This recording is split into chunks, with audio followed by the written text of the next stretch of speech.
Selamat pagi, Mas Oktav. Ini apa namanya saya terkesan ya, senang ikut bisa bergabung dengan Mas Oktav. Ini Mas Oktav saya juga kenal sama Mas Jo ini. Sebenarnya kita sama-sama alumni NAIS ya. Mas Oktav juga kenal saya. Ini saya punya pengalaman sama Mas Oktav juga yang dulu bantu saya sebelum nikah ya. Karena bawa apa namanya cincin waktu itu. Iya, iya, Saya betul. izin share screen ya. Silakan Pak Yudi. Ini saya mempersiapkan ini sebenarnya sebentar, tapi apa yang saya ingin ceritakan bahwa memang ini saya perkenalkan, nama saya Yudi Nugraha, saya dari dosen FK UPN Veteran Jakarta. Saya lulus dari Biomedik FKUI, kemudian lanjut di UPN, lanjut di apa namanya kerja di Kalbe Farma juga sempat Kalbe Farma sampai menjadi manajer. Kemudian saya mengambil S3 di Jepang, NAIS, dan sempat juga di Ludwig Maximilian University di Jerman. Penelitian saya terkait sama dengan hal artificial intelligence sebenarnya, bioinformatician.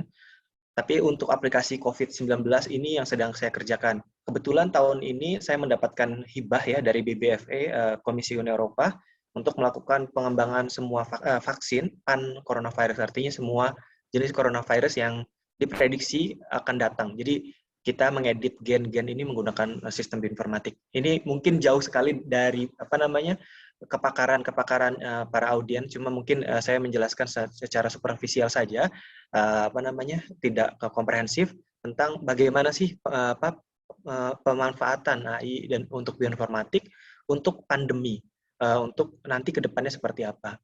Proyek yang saya sedang lakukan ini adalah kita mengedit gen coronavirus, mengkulturnya lebih banyak, untuk memprediksi apa saja yang akan muncul mutasinya ke depan.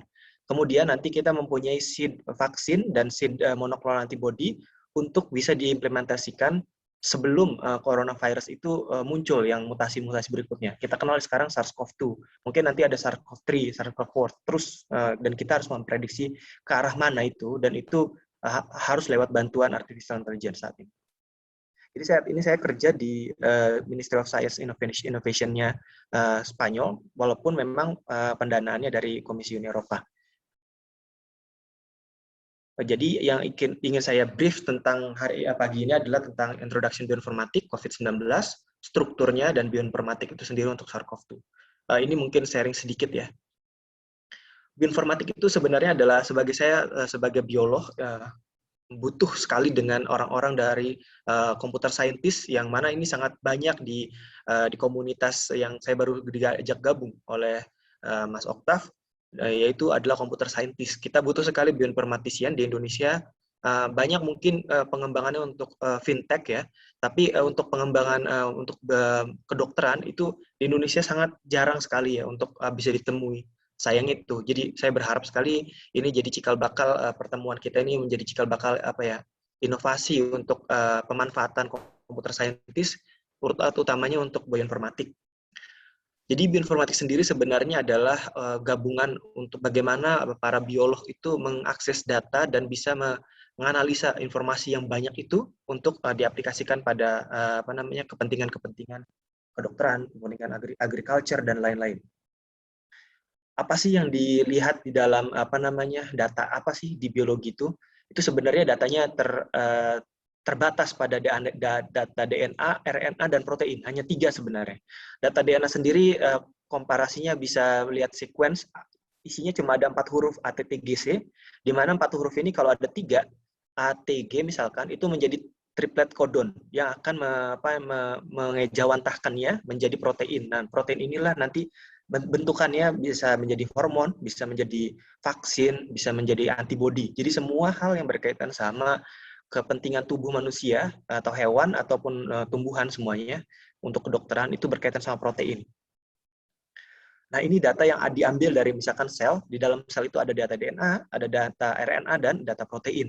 Nah, literatur information ini sangat besar dan mustahil misalnya kita bahasa mudahnya dijembrengin satu-satu. ATTGC itu dengan mata biasa itu harus butuh kepentingan bioinformatik ya. Apalagi saat ini misalkan ada AlphaFold, itu menggelegar sekali sih bioinformatik yang bisa memprediksi folding atau bentuk protein yang nanti kita bisa berubah. Dengan merubah bentuk protein ini, kita bisa merekayasa vaksin, bisa merekayasa antibodi yang kita butuhkan, terutama untuk obat kanker.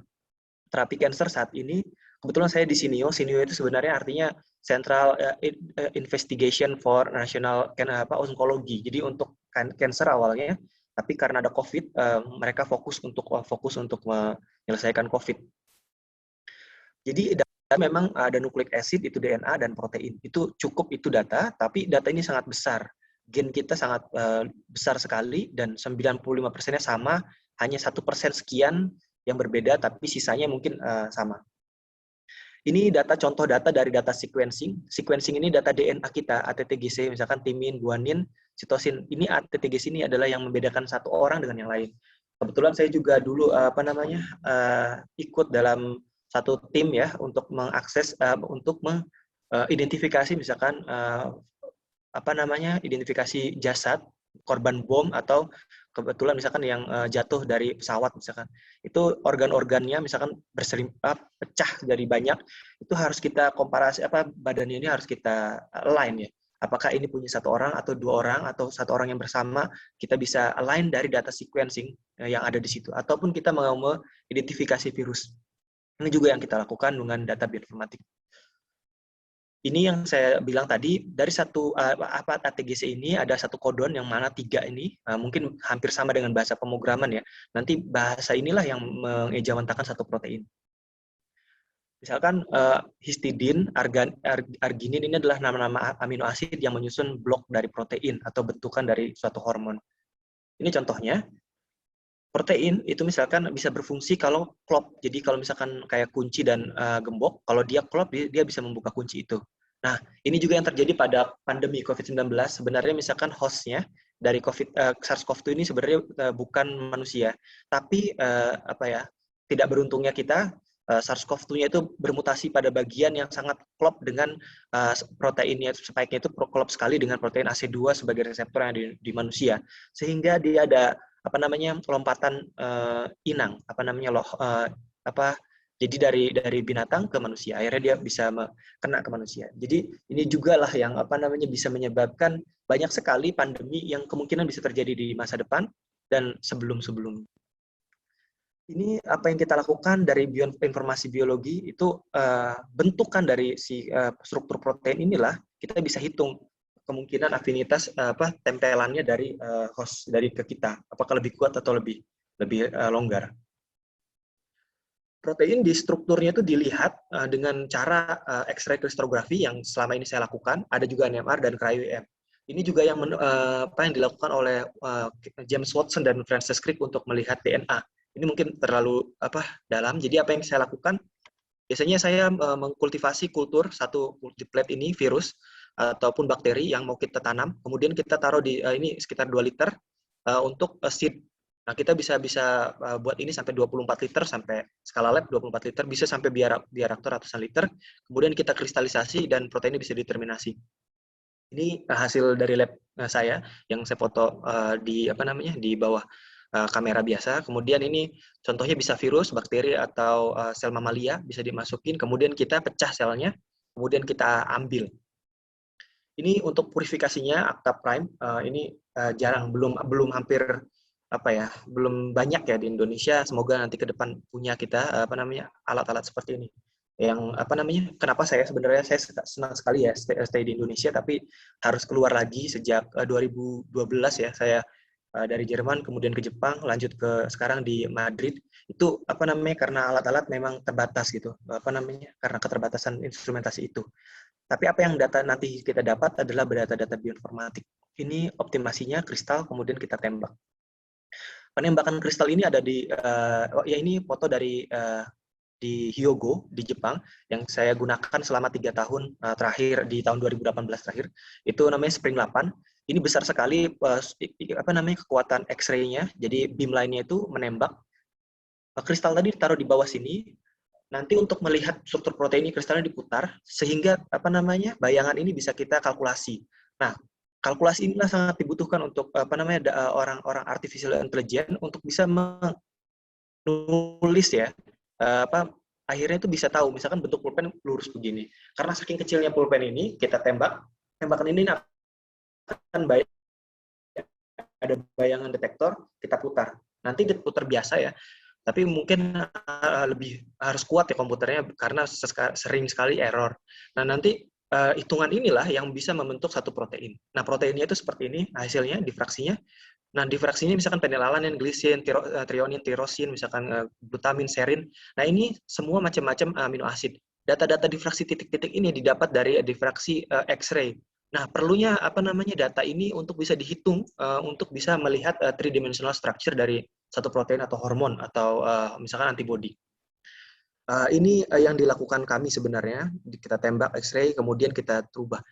Hasilnya apa? Kita bisa melihat tiga dimensi yang nantinya kita bisa menjadi landasan untuk mengedit gen. Jadi kita mau bikin antibody monoklonal kah, untuk bikin vaksin kah, untuk bikin protein-protein hormon ataupun protein penghambat kanker atau pengobat kanker, imunoterapi, itu bisa menggunakan data ini. Jadi data inilah yang nanti akan menjadi landasan. Kalau bahasa kerennya sih structure based design for vaccine ataupun untuk antibody monoklonal. Itu yang kita lakukan selama ini. Ini foto saya di Spring 8 bersama Sensei. Nah, saat ini beliau menjadi waktu itu masih jadi profesor, sekarang jadi full profesor di Tokyo University.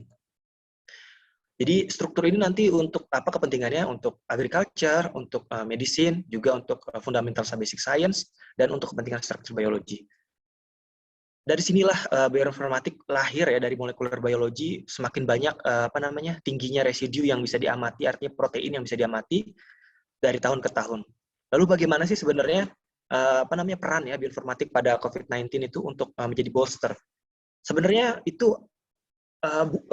bisa dibilang itu kata-katanya salah. Artinya sebenarnya dari sejak pertama discovery SARS-CoV-2 itu memang diidentifikasi menggunakan bioinformatik. Ini mekanismenya tidak perlu jelaskan, sebenarnya tidak begitu korelatif dengan webinar ini. Tapi apa yang saya ingin ceritakan bahwa satu virus atau bakteri itu tidak bisa diidentifikasi dengan mata telanjang. Jadi sangat kecil, apa yang bisa dilihat adalah nukleik asidnya atau amino asidnya, DNA-nya, ATTGC-nya itu yang bisa kita tahu, oh ini SARS-CoV-2, oh itu bakteri misalkan tuberkulosis ataupun bakteri misalkan Streptococcus misalkan. Itu tidak bisa dilihat mata telanjang, oh ini misalkan penyebab TB. Tapi yang paling mudah adalah melihat identifikasi DNA-nya. Jadi mula-mula ini sekarang udah banyak sekali ya protein yang bisa dilihat dari semua karakteristik COVID-19 sampai saat ini. Jadi apa yang bisa dilakukan awal-awalnya itu sebenarnya orang mencari tahu ini penyakit kenapa. Waktu itu ada pandemi, mulai itu ada simptom, kemudian dicari tahu ini kenapa penularan, kemudian diisolasi, diambil sputumnya, kemudian akhirnya diidentifikasi ada molekul apa di dalamnya, kemudian diidentifikasi bahwa itu adalah satu virus tertentu yang sebenarnya adalah lompatan dari identifikasi dari misalkan kelelawar, tapi lompatannya sebenarnya ada yang lain. Ini masih pencarian. Jadi sebenarnya caranya seperti apa? Ini kalau kita buka di NCBI, dibuka di database punyanya Amerika Serikat, kita tinggal klik coronavirus. Di sini ada data coronavirus semuanya, seluruh coronavirus yang termasuk juga yang SARS-CoV-2. Ini database-nya, sisi number-nya. Kemudian data itu diambil. Kemudian kita akhirnya tahu di align itu dibandingkan. Data SARS-CoV-2 yang diambil dari pasien, kemudian ternyata sangat mirip datanya dengan coronavirus yang ada di hewan. Ini cerita dia balik semua cerita ini bagaimana manusia itu peneliti mengidentifikasi penyakit ini memang dimulai dari simptom ya, kemudian dibuka dari GenBank. GenBank ini data punyanya Amerika Serikat, sampai saat ini punyanya kayak kepustakaan nasional mereka ya, NCBI. Kemudian kita melihat di bawah elektron mikroskopi ternyata betul di sini ada satu virus tertentu yang punya corona itu karena dia seperti mahkota spike-nya, yang dia sialnya kita manusia itu mempunyai reseptor. Jadi sebenarnya menerima adalah manusia sendiri, reseptornya yang karena the spike ini berubah tadinya dari pasnya sama binatang, tapi ternyata pas banget sama manusia. Sebenarnya perubahan itu nggak banyak, cuma ada 3 amino asid di awalnya, RGD ini di SARS-CoV. SARS-CoV itu biasa, itu punya KGD itu lisin, ini glutamin nama berubah ke arginin, salah satu protein, kemudian akhirnya dia pas gitu sama manusia. Itu sebenarnya asal muasalnya. perubahan ini yang menyebabkan penempelan pada manusia. Ini juga kita melihat bahwa secara filogenetik, artinya filogenetik turunan, SARS-CoV itu memang dekat dengan bad coronavirus. Makanya yang dianggap sebagai host awal-awal adalah kelelawar. Ini data spike protein, di mana spike protein ini akhirnya menempel pada reseptor AC2. Reseptor AC2 di sini akhirnya bisa menerima. Penerimaan inilah yang nantinya masuk ke dalam sel kita. Ini data filogenetik, artinya kita membandingkan dari mana sih, kemudian kita bisa melihat apa sih kira-kira karakteristiknya, penularan lewat inhalasi kah, atau misalkan droplet kah, atau apa, semuanya ini bisa dilihat dari data genom. Karena kita nggak bisa melihat virus, tapi bisa melihat sequence DNA, RNA-nya dalam hal ini. Nah, ini ada konsorsium ya, GISAID. GISAID itu data semua virus flu dan corona. Ini besar sekali, diinisiasi oleh Jerman sebenarnya waktu itu, Max Planck Institute. Datanya sangat besar. Indonesia itu di awal-awal pertama kali Ekman yang masukkan. Ini data-data dari Wuhan yang pertama. Data inilah basic standar dari kita peneliti untuk bisa melakukan apapun terhadap coronavirus. Jadi setelah diupdate bahwa ini juga bisa melihat penularan satu sama lain. Jadi kalau bisa kita play ya di sini itu bisa melihat penularan dari satu ke satu yang lain untuk bisa tahu mana sih source utamanya ataupun strain-nya, ataupun misalkan sekarang yang lagi pandemi ini mutasi, ke arah mana mutasi ke sana itu perlu diperkirakan lewat bantuan artificial intelligence lagi-lagi. Ini penularannya, bagaimana dia bisa satu sama lain bisa melihat penularannya itu, datanya seperti apa? Sebenarnya data itu diambil dari pasien masing-masing negara, kemudian urutan sequence DNA-nya itu membuat peneliti bisa mengetahui bahwa ini lebih memiliki kedekatan satu sama yang lain. Misalkan ada grup-grup di situ. Nah, nanti kita bisa melihat flow-nya itu dari mana sih? Infection flow-nya, transmission flow-nya. Nah, itu bisa dilihat dari sini. Ini juga sama, misalkan data mutasi. Data mutasi sebenarnya ada di GISAID juga, bisa diakses secara gratis ya. Ini bisa dilihat misalkan yang mana sih yang paling banyak mutasinya, sudah di mana. Ke depan itu terus bermutasi. Jadi menurut saya ya, sekarang mungkin orang sekarang lagi euforia ada vaksin, tapi sebenarnya vaksin itu hanya mengcover misalkan pada bagian ini. Tapi vaksin tertentu kan ada banyak jenis vaksin ya. Kemudian nanti bisa mengcover seluruhnya harusnya. Tapi beberapa memang akhirnya bisa resisten ya. Sekarang juga ada juga bakteri resistensi bakterial itu juga sama. Jadi ke depan mungkin pandemi ini nggak berhenti di corona saja. Bakteri resisten juga sebenarnya itu adalah kiamat ya. Nanti ke depan itu kemungkinan karena pembuatan antibakteri itu lama, 10-20 tahun. Sementara bakteri resisten itu cepat. Dalam hitungan hari orang udah bisa resisten tuh bakterinya karena misalkan minum obatnya nggak benar gitu misalkan. Jadi ini ke depan banyak sekali PR dari bioinformatik. Saya berharap ada yang ingin akhirnya, saya sebagai IT, kemudian pakar IT yang bidangnya AI, kemudian akhirnya karena kita ngobrol bareng, akhirnya saya ingin mengambil khususan bidang bioinformatik atau biomedicine itu. Saya berharap di Indonesia banyak sekali seperti itu. Data di Indonesia sendiri yang pertama dimasukkan misalkan oleh Ekman, data ini, kemudian kami dari FKUPN memasukkan 9 data pasien COVID-19 ya. Ekman masih lebih banyak ya, 9 data ini diambil dari pasien yang di RSUD Pasar Minggu karena kita kerjasama. FKUPN punya rumah sakit pendidikan di RSPAD, rumah sakit Angkatan Darat, juga sama rumah sakit Pasar Minggu yang saat ini bekerja sama lebih kuat sebenarnya. Karena RSPAD sejak dulu memang dari awal, cuma karena tempatnya jauh dan itu juga complicated ya hubungannya. Akhirnya ngambil dari RSUD Pasar Minggu dan kita berhasil ya submit untuk data ini. Data ini ada 9, saya memasukkan ini bersama tim saya. Apa sih yang dimasukkan data ini? Sebenarnya data ini kalau lihat cuma AT3C sampai 29.000. 29.000 AT3C inilah adalah karakteristik dari corona itu sendiri dari satu sama yang lain. Jadi data ini apakah di Indonesia ada mutasi itu, kita harus lihat mutasi titik di sini. Kemudian nanti kita bisa tahu. Kemudian setelah itu yang lainnya adalah untuk diagnostik. Diagnostik juga sama, kita menggunakan pemanfaatan ya bioinformatik dari sini. Yang pertama adalah misalkan rapid test, itu juga kita bisa harus tahu pembuatan antibodinya itu harus menggunakan bioinformatik daerah mana yang kita mau buat. Kemudian diagnostik PCR juga sama, primernya dari mana. Kalau kita dengar misalkan, datanya ini ada di RDRP, gen RDRP itu di daerah mana, ATTGC-nya itu menggunakan data bioinformatik tentunya. Ini amplifikasi PCR, kebetulan tahun 2000 sebelum saya ke sini 2020 bulan Oktober waktu itu saya diminta salah satu direktur di Kalbe Pharma buat ikut bergabung ya di salah satu diagnostik ya yang saat itu sekitar 1.500 1000 per hari. Jadi kebayang kan pemeriksaan COVID PCR 1.000 per hari untuk saya memvalidasi data itu apakah dia diputuskan positif atau tidak gitu. Itu berat sekali ya. Saya masuk misalkan jam 2 malam misalkan saya bisa dihubungin ya karena tiba-tiba ini pasien udah mau meninggal gitu. Kemudian ini nanti harus dimasukin ke dalam standar operasional COVID atau pasien COVID atau bukan karena datanya belum ada nih data positif negatifnya. Dan itu harus dikejar. Belum lagi misalkan ada data-data yang CT value-nya itu tinggi, misalkan 30 yang ambang batas ya.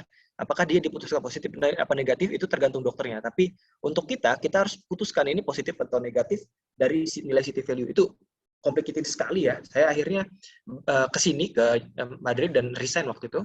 Walaupun sampai saat ini saya masih dimintai sebagai konsultan di tempat tersebut. Tapi apa yang dilakukan kami sebenarnya adalah untuk pemanfaatan implementasi artificial intelligence ini untuk membuat ke depan diagnostik ini lebih baik. Ini gold standarnya pasti gen-gen tertentu ada gen envelope yang envelope-nya itu, kemudian gen RDRP-nya untuk reverse transcriptase-nya karena dia RNA menjadi DNA dan engine nucleocapsid. Nah, data ini sebenarnya kalau kita belum paham banget gitu ya, cuma data ATTGC ini apa gitu. Nah, data ini sebenarnya ya itu alamat ya, karakteristik dari si COVID itu sendiri. Ini datanya, di mana gen RDRP ini dibahas ya 29.000. Ini kemudian yang saya lakukan adalah drug and vaccine development untuk pembuatan ya. Saya baru sebulan lewat 2 hari ada di Madrid untuk melakukan itu di Sinio. Ini banyak sekali paper yang berkaitan sama sequence melihat kemungkinan kesananya. Jadi apa yang kita lakukan, contohnya misalkan ini spike protein, kita harus melihat inhibitor ya, yang paling kuat. Contohnya bayangannya gini, contohnya yang analogi sederhananya, si corona ini sebenarnya nempel sama si AC2. Nah, penempelan ini sebenarnya kuat seberapa bisa dihitung. Kemudian kita bisa membuat inhibitor. Inhibitor itu yang macarin si coronavirus lebih kuat dibandingkan dengan AC2 yang kita punya, reseptor yang kita punya. Itu salah satu teknologi yang ke depan bisa diimplementasikan selain tentunya vaksin. Nah, ini ada inhibitor tertentu yang bisa dilihat bahwa inhibitor ini adalah punya potensi menstop ya jalur penularan dari si SARS-CoV-2 itu. Jadi saya sedikit menulis dengan teman-teman saya bahwa perspektif struktur tentang bagaimana SARS-CoV-2 itu beberapa potensial untuk bisa menginhibisi itu. Nah, dalam hal ini saya menulis tentang remdesivir, salah satu obat yang digunakan untuk virus Ebola di awal-awal. Kemudian ini juga ada beberapa antiviral drug yang nyata-nyatanya ada statusnya sudah dicek bahwa ini ada, dan beberapa juga yang tidak punya kekuatan ya untuk bisa menginhibit si coronavirus.